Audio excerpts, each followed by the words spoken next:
Shalom saudara, pada Voice of Pentecost kali ini kita akan membahas mengenai siapa itu pemenang. Seringkali kita dengan cepat menilai keadaan luar seorang atau apa yang terlihat, lalu membuat kesimpulan. Apakah orang tersebut berhasil atau tidak berhasil? Misalnya ada orang yang sedang mengalami kesulitan keuangan, kesehatan, dan juga masalah-masalah yang lain, kita akan cenderung menyebutnya orang itu sedang mengalami kekalahan. Seorang yang kalah. Sedangkan sebaliknya, orang yang sedang berjaya, penuh berkat, kesehatan yang baik, keuangan yang melimpah, kita akan menyebutnya mereka sedang mengalami kemenangan. Seorang pemenang.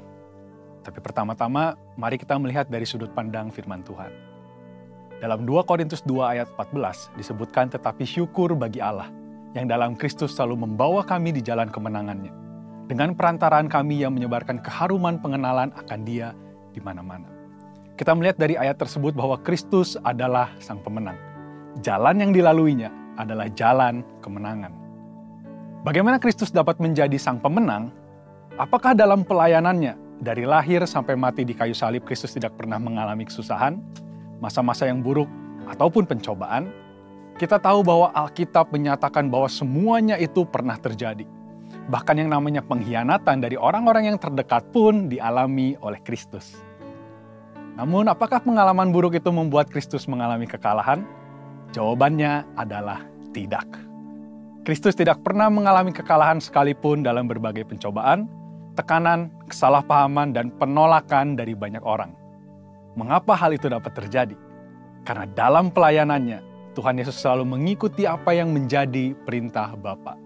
Yohanes 12 ayat 49 menyatakan, sebab aku berkata-kata bukan dari diriku sendiri, tetapi Bapa yang mengutus aku, Dialah yang memerintahkan aku untuk mengatakan apa yang harus aku katakan dan aku sampaikan. Jadi kita mendapati dari firman bahwa dengan melakukan segala sesuatu yang diarahkan oleh Bapa, maka Kristus selalu mendapatkan kemenangan. Mungkin timbul pertanyaan, mengapa Kristus yang selalu menang pada akhirnya terlihat menderita dan kalah pada waktu disalib? Yesus terlihat tidak berdaya. Bahkan ahli-ahli Taurat mengejek Yesus karena hal itu. Juga seorang penjahat yang ada di samping Yesus waktu disalib. Namun firman menyatakan bahwa salib dan kematian Yesus bukanlah kekalahan sama sekali. Bahkan itu adalah sebuah kemenangan besar. Puncak kemenangan Yesus. Orang-orang melihatnya sebagai kekalahan karena memiliki paradigma yang keliru. Lalu, siapa pemenang itu? Pemenang adalah orang yang setia berada di dalam Kristus. Orang-orang percaya perlu mengerti bahwa yang paling penting adalah keselamatan dan setia di dalam Kristus. Namun perlu juga diingat bahwa iblis tetap bekerja dengan tipu muslihat supaya orang-orang percaya memperoleh kesuksesan dengan cara-cara di luar Kristus. Dengan tipu muslihat ini, orang bisa tanpa sadar semakin menjauh dari Kristus, menempuh jalan yang berbeda dengan Kristus, dan akhirnya terhilang. Ironisnya, dengan semua kesuksesan yang dimiliki, rasa membutuhkan Tuhan pun akhirnya tidak ada lagi. Iblis berusaha menanamkan bahwa kesuksesan dan kekayaan material adalah yang terpenting. Dan itu menipu banyak orang. Ingat, Yesus adalah pemenang. Maka orang-orang yang ingin menjadi pemenang harus ada dan setia di dalam Tuhan Yesus. Pemenang adalah orang yang hidup dalam tuntunan firman dan Roh Kudus. Sebagaimana Kristus berjalan dalam tuntunan Bapa, kita yang rindu menjadi pemenang pun harus menjalani kehidupan yang sama. Bagaimana Bapa menuntun Yesus? Melalui firman yang disampaikan oleh Roh Kudus. Yesus dibaptis Roh Kudus di Sungai Yordan dan kemudian dipimpin oleh Roh Kudus dalam segala pelayanannya. Kita sangat membutuhkan tuntunan firman dan Roh Kudus agar dapat mengalami kemenangan. Orang yang berjalan dalam firman dan Roh Kudus pada hakikatnya adalah orang yang berjalan dalam jalan salib. Orang tersebut mengalami kematian daging, dan manusia rohnya semakin hari semakin kuat. Pemenang adalah orang yang menyebarkan pengenalan Kristus. Murid-murid Kristus diperintahkan untuk menyebarkan keharuman pengenalan akan Kristus kepada semua orang. Inilah tanggung jawab kita yang sesungguhnya. Mungkin kita tidak mau melakukan hal itu, merepotkan dan tidak nyaman. Namun kemenangan yang Tuhan berikan kepada kita begitu besar, dan itu tersedia juga bagi banyak orang. Paradigma kita harus berubah. Tuhan memberikan kemenangan agar kita menyampaikan hal itu kepada orang lain dan mereka mendapatkan kemenangan yang sama, di dalam Tuhan Yesus. Bagaimana jika kita tidak melakukannya? Itu berarti kita belum hidup dalam kehendak Tuhan yang sempurna mengenai kemenangan. Kita seperti anak-anak yang hanya menginginkan berkat tanpa mau memikul tanggung jawab yang seharusnya. Dalam menjalani kehidupan kita mengalami banyak kesulitan. Tetapi orang yang hidup dalam Kristus pasti mendapatkan kemenangan. Tuhan mengizinkan kesulitan untuk membuat kita semakin dewasa. Dan supaya kita bisa membawa pesan kemenangan itu kepada orang banyak. Karena itu, saudara, mari kita bangkit dan jadilah pemenang. Untuk penjelasan lebih lengkap dari tim teologi kami, silakan buka link yang ada di atas atau scan QR Code yang tersedia. Tuhan Yesus memberkati.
Berbicaralah ya Bapa pada setiap kami. Kami mau mendengar. Dan kami juga mau melakukannya. Dalam nama Yesus, haleluya. Sama-sama katakan. Amin. Beri tepuk tangan sekali lagi buat Allah. Silakan duduk Bapak Ibu. Shalom.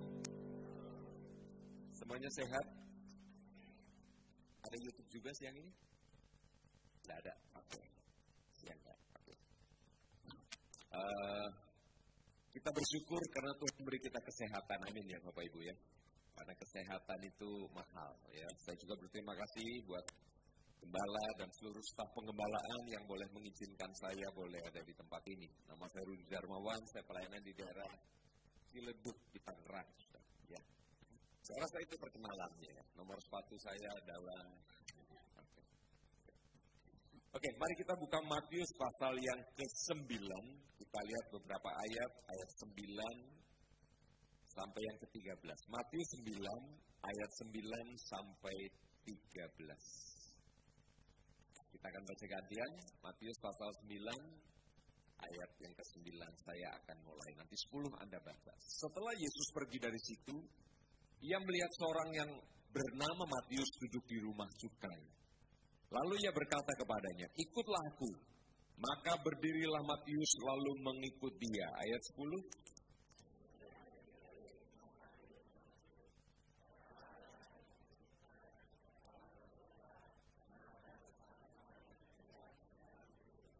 Pada waktu orang Farisi melihat hal itu, berkatalah mereka kepada murid-murid Yesus, mengapa gurumu makan bersama-sama dengan pemungut cukai dan orang berdosa? 12.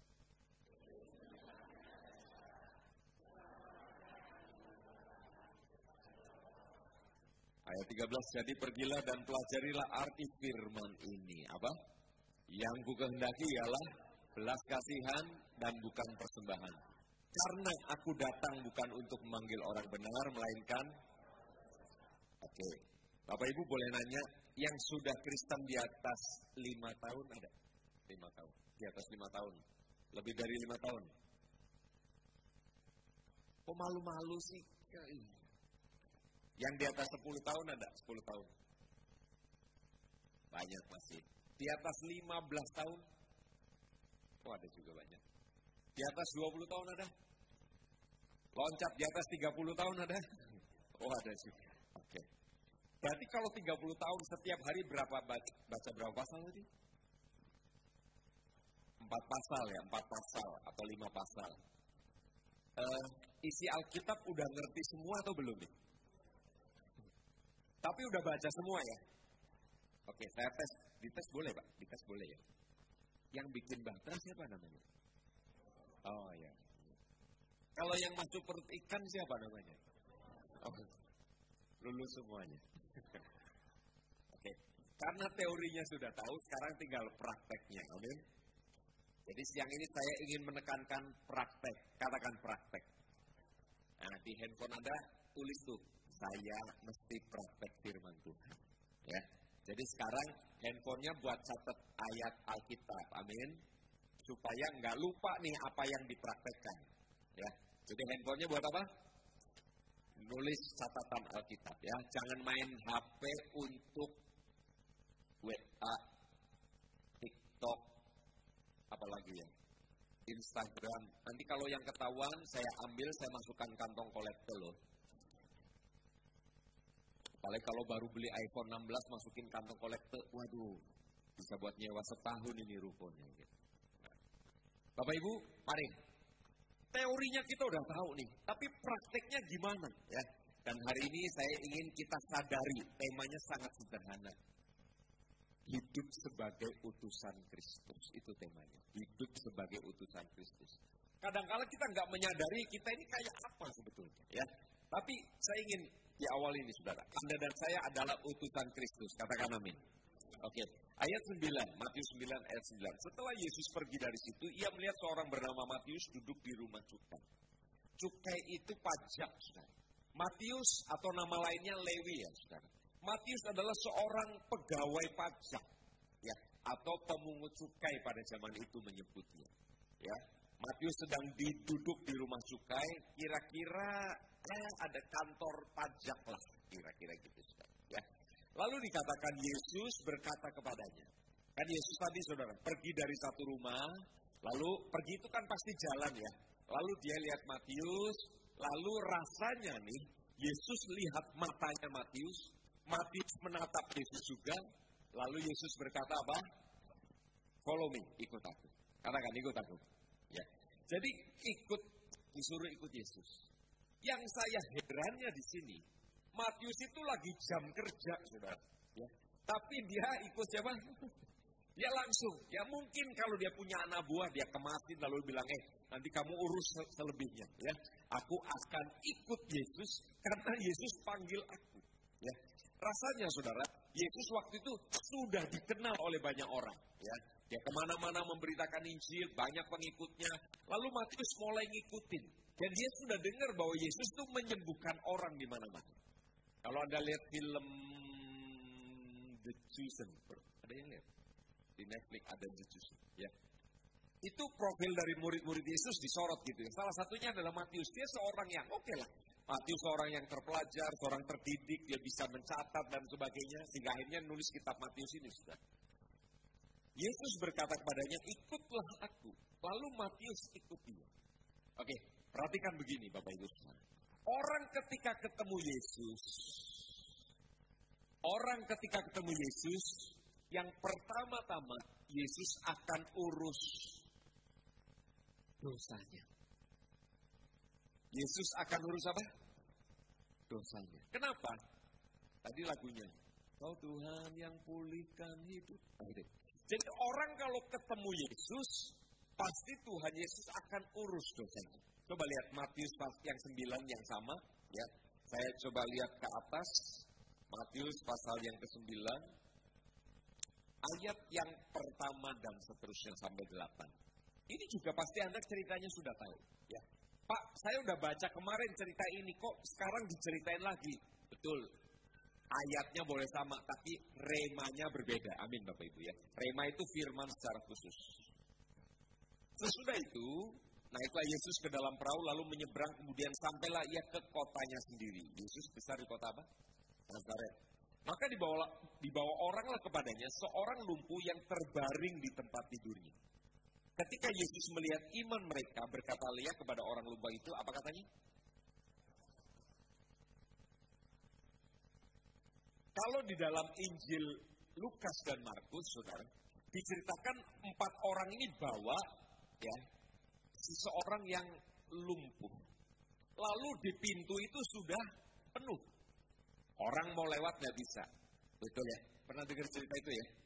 Mungkin mereka bilang ini, Om, Pak, tolong deh, ini saudara saya lumpuh, kira-kira gitu ya. Teman saya lumpuh, pengen. Yang lain sini juga, saya juga sakit. Sini, ya saya juga sakit ya. Semuanya pengen ketemu Yesus untuk disembuhkan. Lalu mereka minta izin sama yang punya rumah. Lalu ngapain rumah itu? Bongkar atapnya, Anda ceritanya udah tahu. Lalu diturunkan. Menurunnya pelan-pelan ya. Enggak begitu ini langsung gitu. Itu bisa dari lumpuh jadi patah tulang nanti. Pelan-pelan. Ayat ini bilang begini. Ketika Yesus melihat iman mereka itu siapa? Orang yang lumpuh. Ya saya saudara, orang yang lumpuh ini bawa temannya, si lumpuh ini bawa kepada Yesus. Oke? Jadi orang-orang yang disebut mereka adalah teman-teman si lumpuh ini. Membawa orang itu kepada Yesus. Tadi di atas atap atau di bawah tadi? Saya bayangin gini saudara. Yesus lagi ngajar orang banyak, lalu tiba-tiba terdengar geruduk di atas, ternyata atapnya dia baik, dibongkar, lalu semua orang di ruangan itu pasti nengok ke atas, betul ya? Lihat pelan-pelan orang yang lumpuh itu diturunkan. Ayat ini bilang, Yesus lihat iman mereka. Kira-kira Yesus mendongak ke atas atau melihat ke bawah? Melihat iman mereka. Dongak atau lihat ke bawah? Rasanya mendongak, tahu Bang? Itu bahasa apa ya mendongak? Ini loh. Apa itu bahasa Tegal ya? Saya besar di kota Tegal soalnya. Dongak itu apa Tegalan ya? Jadi Yesus saya bayangin lihat ke atas, lihat iman mereka, lalu berkata kepada orang lumpuh itu. Sekarang lihat ke bawah. Apa yang dikatakan Yesus? Percayalah dosamu sudah diampuni. Kenapa dosanya diampuni? Karena orang ini datang kepada Yesus. Dan Yesus berkenan ditemui. Anda boleh catat satu hal, saudara. Orang kalau ketemu Yesus, Tuhan akan mengurusi dosa orang itu terlebih dahulu. Kadang-kadang kita juga suka ngurusin dosa orang, betul ya? Tahu nggak? Moyung. Tahu sih itu? Kita juga ngurusin dosa. Tapi bukan untuk diampuni, tapi untuk apa? Jangan lakukan itu lagi ya, jemaat GBI. Amin ya? Kalau ada orang dosa gimana Pak? Pertemukan sama Tuhan Yesus. Orang yang nggak mau ke gereja Pak, bawa Yesus ke orang itu. Amin. Berita tentang Yesus. Setuju? Karena kita adalah utusan dari siapa tadi? Kita ini utusan Kristus. Hidup sebagai utusan Kristus. Kalau ada orang berdosa, semua orang sedang menjelekkan dia. Anda datangi orang itu. Sekali lagi. Bawa dia kepada Yesus. Supaya urusan dosanya dibereskan oleh Tuhan. Katakan amin. Jangan ikut-ikutan orang menjudge, menghakimi orang itu. Iya, semua sudah menghakimi. Anda jemaat GBI Pondok Gede Plaza jangan melakukan yang sama. Bisa katakan amin. Karena semua orang kalau ada orang berzina kedapatan, semua orang ambil batu dan pengen lempari. Tapi ketika Yesus bilang, yang nggak punya dosa, lemparlah. Iya. Saya nggak berzina sih, tapi nyolong. Saya nggak berzina sih, tapi saya suka ngumpat. Saya suka ngomong kotor, indah, pikiran jorok dan sebagainya. Oke? Yesus ketika jumpa sama orang ini, Yesus berkata, percayalah hai anakku, dosamu apa? Lalu orang Farisi batin nih, siapa ini yang berkuasa mengampuni dosa? Nah, saya senang nih anak-anak muda tetap catat ayat-ayat ya, jadi nanti kasih tahu sama orang. Siapa ini orang yang mengampuni dosa? Ya menghujat Allah. Lalu Yesus bilang begini, ayat 5, mana lebih mudah? Ayat 4 kan Yesus bilang, mengapa kamu mikirkan hal-hal yang jahat dalam hatimu? Mana yang lebih mudah mengatakan dosamu sudah diampuni atau mengatakan bangunlah dan berjalan? Brosis, brother sister, buat Yesus dua hal itu sama mudahnya. Termasuk masalah kita di hadapan Tuhan sama mudahnya. Amin. Amin. Buat kita mungkin kita lagi struggle susah banget. Saya mau kasih tahu, masalahku dan masalahmu di hadapan Tuhan sama gampangnya. Jadi yang kita perlu apa-apa? Ya mau ditolonglah Tuhan. Dengar. Tuhan itu menghubungkan dirinya dengan kita melalui apa? Namanya melalui firman. Amin. Firman yang spesifik namanya rema. Saya ulangi lagi. Firman yang spesifik namanya apa? Udah umur 32 belum ada jodoh misalnya gitu. Ya itu dan itu masalah berat dalam hidupmu. Datang aja sama Tuhan yang menciptakan kita. Tuhan, jodohku kelihatannya tersembunyi di balik tembok. Bukakan temboknya. Jebol temboknya supaya aku bisa melihat. Tuhan, ekonomi kok susah banget akhir-akhir ini. Ada dan saya perlu apa? Perlu apa nak? Katakan, perlu rema. Kalau lagi susah uang cari apa? Cari rema dari Tuhan. Rema itu apa? Firman yang spesifik. Ya. Nah, di mana Pak saya bisa dapat rema? Nah itu tadi bacaan hebat itu. Baca Alkitab pelan-pelan. Jangan cepet-cepet. Amin. Pergi kerja. Slow. Baca aja satu pasal dulu. Ya. Nanti biar firman itu meloncat sama kita namanya apa? Rema. Katakan rema. Anda pikir firman bisa nolong hidup Anda nggak? Bisa nolong keuangan Anda? Benar ya? Saya kasih tahu contoh salah satunya. Ada janda zamannya Nabi Elisa. Janda anaknya mau diambil debt collector. Pusing dia. Lalu dia datang sama Nabi. Karena dia tahu Nabi ini punya firman. Ya Nabi, suamiku bla bla bla bla bla. Sekarang anakku akan diambil. Sarannya apa? Lalu Nabi bilang ini, apa yang ada padamu? Ya mikir, beras sudah habis, semua sudah habis. Oh, ada sedikit minyak dalam botol. Oke, kamu pinjem banyak-banyak guci, galon, ember, pokoknya yang bisa nampung cairan. Siap. Nanti kamu masuk rumah, kunci, tuang ya. Siap. Dengar ya, dia tak punya duit, punya banyak hutang. Tapi punya sedikit minyak. Lalu ada rema, katakan rema. Firman yang spesifik.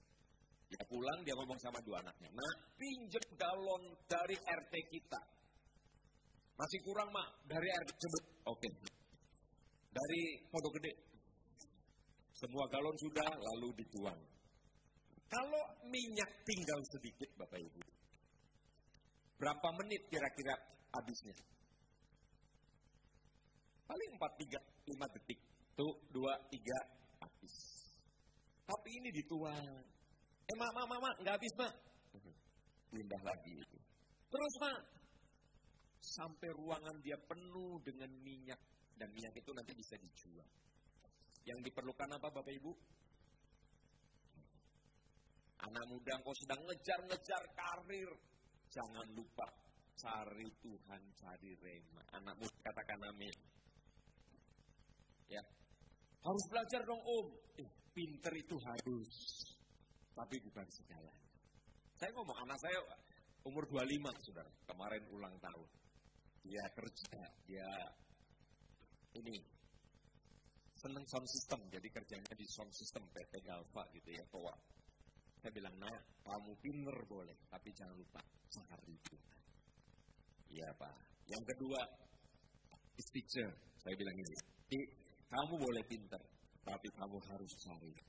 Yang ketiga lagi di Maranatha Bandung, saya bilang, kalian bertiga harus cari Tuhan. Ya. Dalam kesibukannya pokoknya aturlah supaya dapat apa tadi? Bisa nangkep deh. Yesus kepada orang itu bilang gini, kesalahanku, dosamu sudah diampuni. Yang pertama-tama ketika Yesus ketemuin Anda nih, Anda bilang ini, wah, saya ngerasain hadirat Tuhan. Lihat saya, ketika engkau berkata, aku ngerasain hadirat Tuhan, artinya Tuhan hadir. Ketika Tuhan hadir, pertama-tama Tuhan mengurusin apa? Dosa kita. Kalau ada yang gak cocok, Tuhan, minta ampun segera, amin. Gak usah gini, Tuhan saya begini, soalnya si A begini. Ya, saya WL, saya begini, soalnya pemusik ini. No. Sama Tuhan bereskan aja, katakan amin. Saya yakin ketika Yesus ketemu Matius, dia kepala pemungut cukai, ya. Dan dia pemungut cukai zaman itu diasosiasikan sebagai orang berdosa. Makanya ketika dia makan, yang diundang ya teman-temannya yang disebut oleh orang Farisi, orang berdosa, dan biasanya disebut orang berdosa itu ya pebundal, pelacur, macam-macam lah. Ya, kumpul sama dia. Jadi ketika dia duduk di rumah cukai, Yesus bilang, ikutlah aku. Maka dia ngikuti. Dalam perjalanan saya sangat percaya terjadi perbincangan. Dari perbincangan itu Matius menjadi percaya sama Tuhan Yesus. Dan dia mengalami pemulihan. Katakan amin. Anda datang ke gereja mungkin juga dalam kondisi sedang susah. Aduh iya Pak, kemarin saya baru bikin dosa. Misalnya.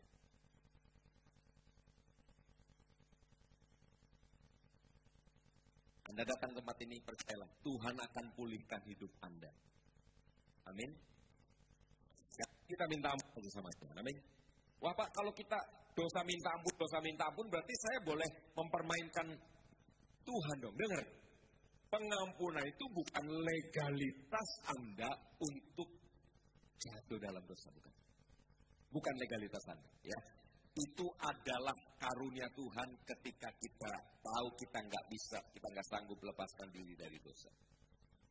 Ayat 10, Matius 9 ayat 10. Jadi pertama Matius mengalami pemulihan.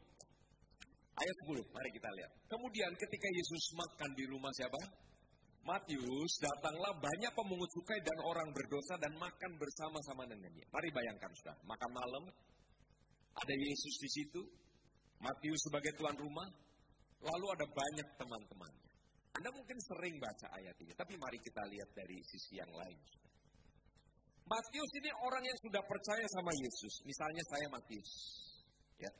Yesus sudah ngajar, lalu bercakap-cakap, dan Matius sudah mengalami pemulihan. Ya, kira-kira begitu sudah. Apa yang dilakukan oleh Matius ini? Sekarang dia kayaknya nyadari sesuatu. Banyak temanku yang masih disebutkan ini, orang berdosa. Ya. Lalu dia berinisiatif untuk membuat makan malam. Kira-kira begitu, saudara. Lalu dia undang teman-teman. Ya, Anda kan kalau lagi bikin syukuran undang teman-teman. Ya mungkin teks temannya mungkin namanya Bejo ya. Anggaplah namanya Bejo. Ejo. Nanti malam ada daging kambing guling di rumahku. Datang ya, ajak teman-teman. Siap bos katanya. Maka datanglah segerombolan orang-orang berdosa. Orang-orang pemungut cukai. Lihat saya saudara. Lalu mereka makan bersama-sama. Matius juga mengundang Yesus. Lihat saya. Anda dan saya ketika sudah mengalami pemulihan dari Tuhan. Lalu hidup kita ini ngapain? Dengar. Hidup kita ngapain? Tadi ibu pendoa syafaat berkata, Tuhan jadikan kami kepala dan bukan ekor. Lalu Tuhan angkat saudara karirnya. Tuhan berkati usahanya. Itu namanya jadi kepala. Pertanyaannya, setelah Anda jadi kepala mau ngapain? Kalau Anda sudah punya uang mau ngapain? Jawabannya siang hari ini adalah, pakai semuanya untuk mempertemukan orang dengan Tuhan Yesus. Amin. Catat itu, karena itu yang penting. Hidup sebagai utusan Kristus adalah kita mempertemukan orang dengan Tuhan Yesus.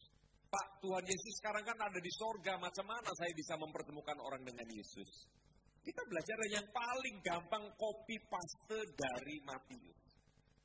Adain makan malam, panggil teman-temanmu yang berdosa, panggil seorang hamba Tuhan untuk mendoakan mereka. Amin. Paling tidak doa makan. Nanti si hamba Tuhan sebelum doa makan dibilang ini, boleh nggak saya ngomong sedikit? Lalu dia akan menyampaikan berita tentang Yesus. Amin. Kalau Anda mau contoh, panggil saya makan. Anda ngerti maksud saya? Mari pergunakan setiap kesempatan, pergunakan setiap hal. Matius punya duit, makanya dia bisa menyelenggarakan pesta besar. Karena dalam kitab Lukas disebut dia mengadakan perjamuan yang besar. Dia orang kaya, saudara. Dan dia punya kemampuan itu, tapi itu bukan hanya makan pesta untuk memuaskan hawa nafsu dagingnya. Tapi dia mengadakan pesta untuk mempertemukan orang-orang dengan Yesus. Inilah inti berita siang hari ini, saudara. Sebagai utusan-utusan Kristus, Tuhan taruh Anda di dunia kerja. Ya, mayoritas di dunia kerja. Ada yang jadi direktur, ada yang jadi kondektur, pemilik usaha, punya pecel lele, punya pecel ikan patin, Anda punya usaha toko dan sebagainya, ada anak-anak muda ahli IT dan sebagainya. Oke, puji Tuhan dengan semua profesi itu. Nah, Pak Niko bilang, apapun profesinya, kita melakukan amanat agung. Tapi gimana caranya? Ya, pertama, adakan makan aja. Biar Anda mengadakan makan malam bersama-sama dengan orang-orang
Jadi maksudnya itu bisa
itu adalah mempertemukan orang dengan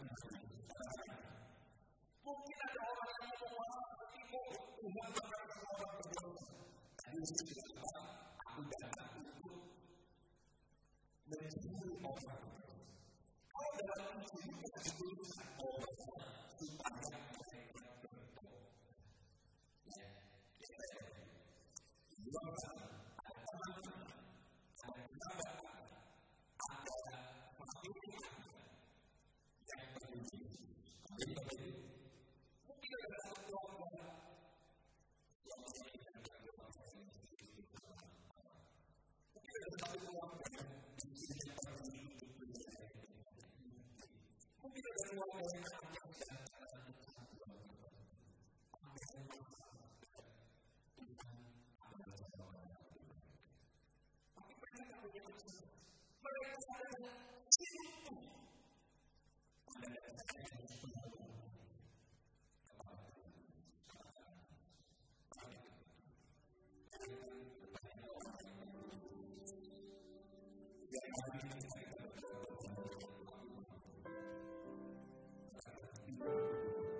Engkau telah memberkati kami lewat kebenaran firman-Mu.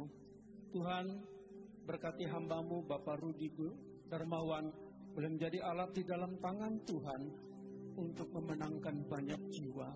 Oleh sebab itu Tuhan, kami menyerahkan hamba-Mu ini ke dalam tangan Tuhan. Mari Bapak kaya memberkati dia, memberkati pelayanannya, memberkati gerejanya, memberkati keluarganya. Terima kasih Bapak untuk segala anugerah dan berkat-Mu. Saudara kasih di dalam Tuhan, mari kita angkat tangan kita untuk terima berkat yang datang dari Allah Bapa. Saudara yang kasih di dalam Tuhan, pulanglah dan terimalah berkat yang datang dari Allah Bapa di tempat yang maha tinggi. Itu berkat sukacita, damai, sejahtera Tuhan, penyertaan dan perlindungan Tuhan Yesus di dalam kehidupan saudara dan saya. Mulai dari hari ini, besok lusa sampai selama-lamanya hingga pada kedatangan Tuhan Yesus yang kedua kali untuk menjemput kita, dan kita tetap setia. Setiap kita yang sudah diberkati, kita katakan sama-sama. Amin. Tuhan Yesus memberkati.